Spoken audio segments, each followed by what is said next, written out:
about to make some Swedish meatballs for dinner. The first thing we're gonna do is make the meatballs. I'm gonna show y'all how to do it. First, you're gonna need a pound of ground pork. This package is 1.5 pounds. That's okay. If it's like a pound or 1.5 pounds, it'll be fine. We're gonna put that in a bowl. This is a mess. Not this paper.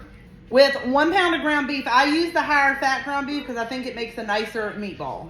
This is my second meatball recipe this week, okay? And I feel like I have never said balls more in my life.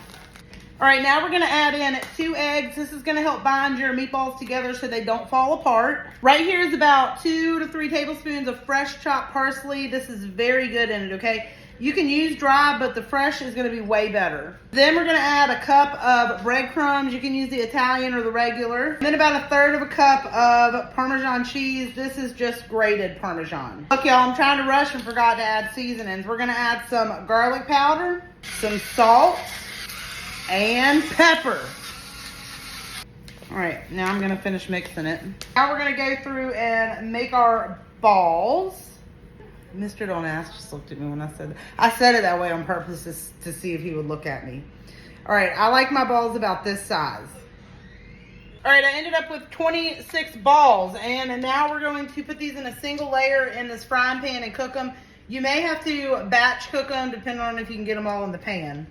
All right, once your meatballs have some nice color on them, you're gonna pull them out and set them to the side. These are cooked mostly all the way through, but any cooking that needs to finish is gonna finish in the sauce. Once your meatballs come out of the pan, leave everything that's in there, and you're gonna add in 1/2 a stick of butter and let that melt down. All right, once the butter's melted down, you're gonna add in 1/2 of a yellow onion finely diced, and you're gonna cook this until it becomes translucent.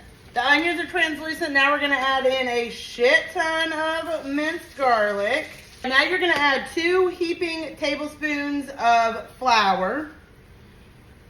You're gonna cook this for 2 or 3 minutes. You just wanna cook it long enough to get the raw flour taste out of it. Looking good already. Now we're gonna add in 2 cups of heavy whipping cream. Now this recipe calls for beef broth, but I ordered some and guess I didn't get it. So we're gonna use chicken broth today because that's all I have. I'm definitely not going to the store. And then 2 tablespoons of Dijon mustard. I'm gonna use my little baby whisk to mix it up. Now we're going to season it up with some garlic powder, salt, and pepper. All right, and then bring this back up to a simmer and let it go for about 10 to 15 minutes. All right, y'all, here they are all done. Tonight we're gonna be serving these over mashed potatoes.